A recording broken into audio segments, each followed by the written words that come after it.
Science not only went awry with the medical experiments being done in the concentration camps, but it had taken a strange turn when electrical generators first came out and people began shocking themselves with electricity, thinking it would improve their health. Some doctors got the idea that they could cure crazy people by shooting electricity through them, after which the patients would become quiet for a few weeks as their brains tried to cope with the damage, and then they stayed quiet for months as their personalities adjusted to what was left of their minds, and doctors called this treatment successful. The rate and velocity of ordnance used in the Great War sent many young men home shaking like trees in the wind, and they didn't want to call it hysteria because that had always been something wrong with women. But when soldiers came back from the trenches of the Great War acting like hysterical women, doctors took a more scientific approach and called it shell shock. The rich people who'd sent their sons off to fight the Great War did not want their brave sons to be called cowards. So the wealthy poured money into the field of psychology, and instead of being called hysterical, the term shell shock had a nice manly ring to it. The diagnosis was not quite science because only a few of the soldiers exposed to mortar fire had been affected, but these were in the tens of thousands, and they were as wounded as if they'd taken a direct hit. Psychology was sold as a science of the brain rather than as a social exercise, and after talk therapy and behavioral science failed to produce any clear results, psychologists allied themselves with medical doctors, and the practice of psychiatry was born. As soldiers returned from the trenches with an uncontrollable trembling and spastic bodies, at first some of them were given immediate courts-martials and executed, but as more and more came back in the same condition, doctors declared it to be a physical disease rather than a moral or a character disorder. The word stress would replace what was once called nerves, and people thought that soldiers were tough because they suffered, but the truth was that they just suffered. Soldiers who were given orders were supposed to do as they were told, to make them feel that there was structure and dignity in the world, and so psychiatry proposed a welcome alternative to shell shock as not being mere cowardice or disobedience, but instead was given the designation of a genuine disease. Because there was no provable physical component to shell shock victims, the idea of mental illness took off like a rocket ship because people with money to spend were eager to blame their loved ones' behavioral problems on scientific causes rather than on ill breeding or neglectful parenting or on something wrong with God's world. The best thing about the idea of quote-unquote mental illness was that one's troubles were no longer the fault of having insufficient religion, and by removing the moral or spiritual element, people no longer had to be afraid that God made people sick on purpose. As people moved into cities, caring for ailing family members became too difficult because there were no discreet cottages or outbuildings or secluded wings to shelter them away, and popular literature usually described at least one person in the family who had simply gone berserk, and keeping these troubled people at home had become a real hardship with city living. With the growth of factories where all hands were needed for work in the surrounding cities, caring for the insane and infirm became a booming business, and asylums were intended to provide a substitute family, with the guards acting as parents offering moral advice and social training, but all they really offered was a rigid schedule and a predictable routine for the inmates. In America, in 1874, Illinois became the first state to require a trial by jury before sending anyone away to an asylum. And by 1900, there were no more hospitals for the insane and idiots, but sanitariums catering to those suffering from, quote, nervous and brain illness, close quote, and instead of being insane, people were now called mentally ill. Half of the mental patients were women escaping from bad marriages, and these women were diagnosed as suffering from fragility or from nervous exhaustion, and many other patients were merely running away from financial difficulties. Sanatoria had been built to treat tuberculosis, for which there was no other cure than rest, good food, and clean sheets. But TB was usually not arrested after that treatment, and it was not until after the pasteurization of milk stopped the spread of tuberculosis and undulant fever that a cure for TB was discovered, after which sanitarium owners needed patients to fill up their health hotels. Health hotels. With the growth of the middle class, a larger number of dissatisfied husbands could pay to send away their wives, who were just as pleased to get away from their husbands, while poor women would just stay home and self-medicate. The epidemic of female complaints grew as asylums sought more customers, and some doctors searched for honest causes behind female health problems, but when shell-shocked sons came home from the Great War, the asylums had an overabundance of well-paying clients, and with the higher cost, the husbands turned to psychologists to find any excuse for their wives' maladies without anyone coming close to blaming the husband for mistreatment. It wouldn't be until 1916 that Margaret Sanger would open her first birth control clinic,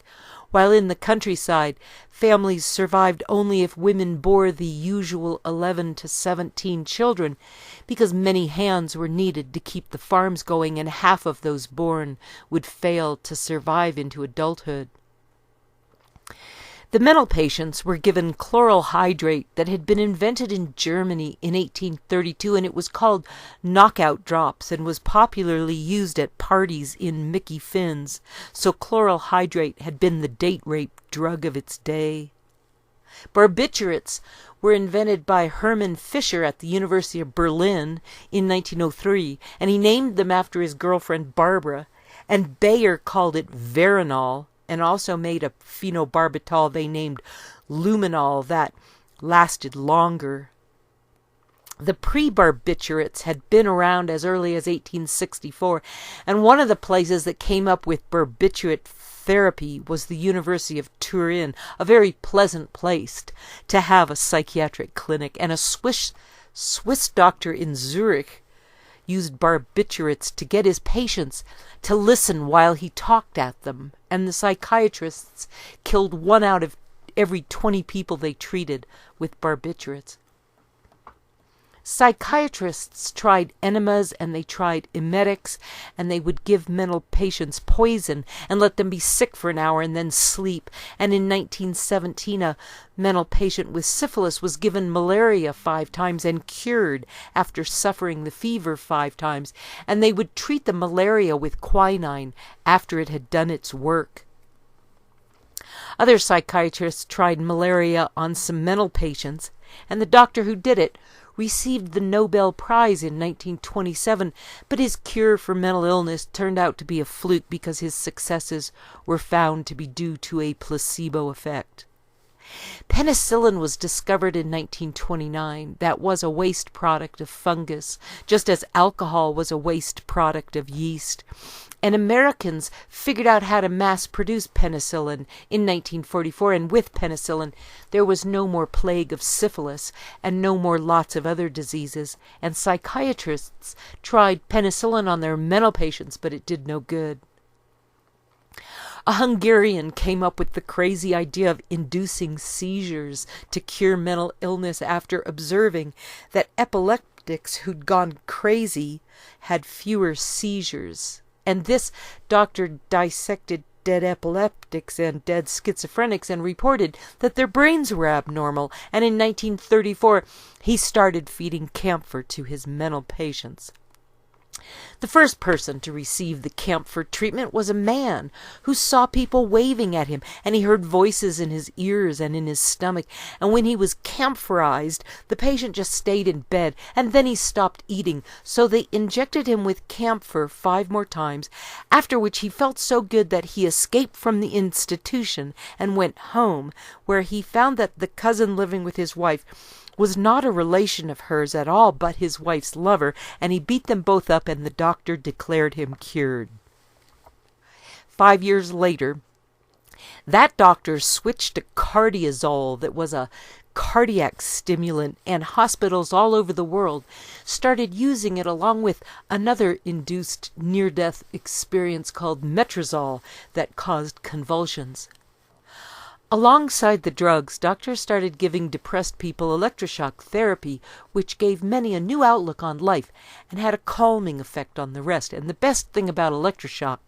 was that the doctors didn't have to spend any time talking to their patients about their nihilistic hopelessness, which might be contagious.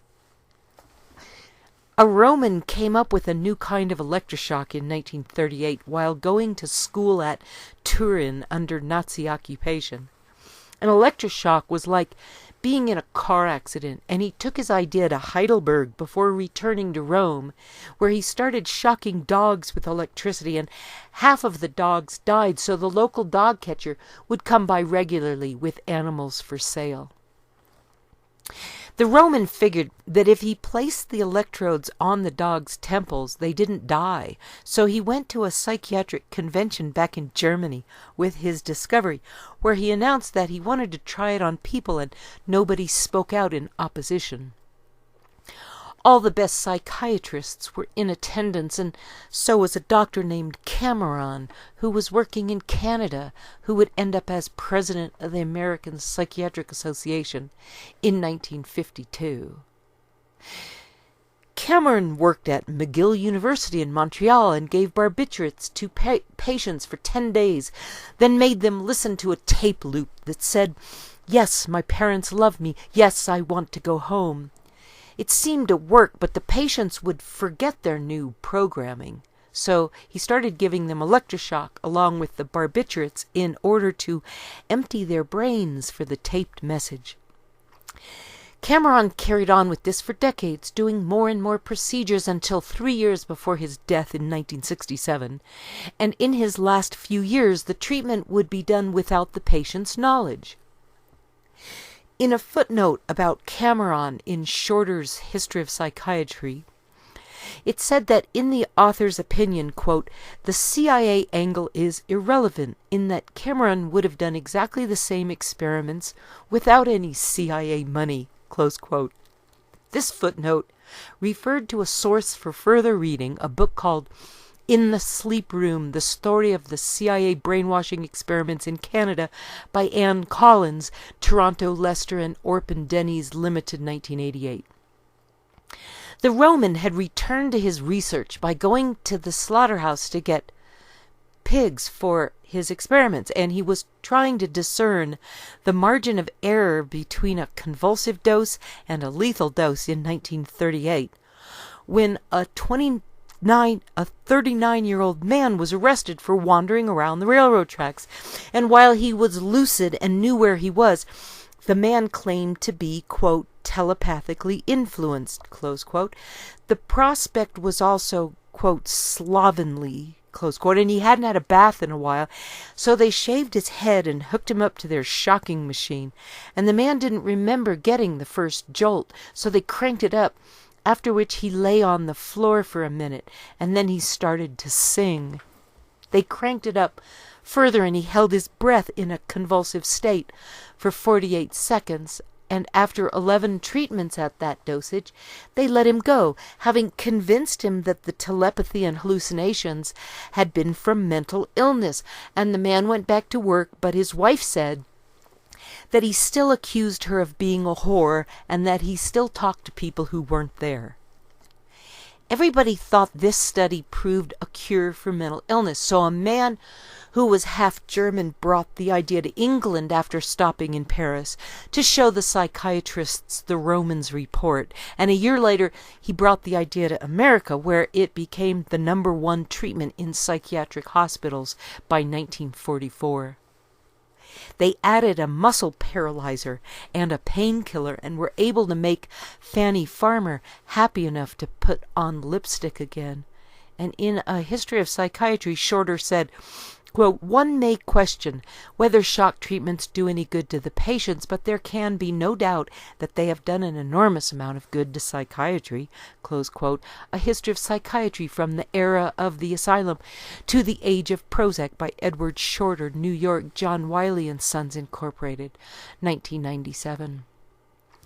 The shock jocks and the talking therapists fought it out, and the shockers won because their treatment was less Jewish, and Freud had been credited with the invention of, quote, talking therapy, close quote, and had come up with the phrase, His Majesty the Baby. And Freud loved science, and Hitler hated Freud. Sigismund Shlomo Freud had been born in Moravia and moved his family to Vienna to study medicine, where he found out that Austrians hated Jews too, and Freud gave long lectures about how and why people were strange, and his lectures were very interesting and entertaining, but not quite scientific, and yet they were much more fun than church.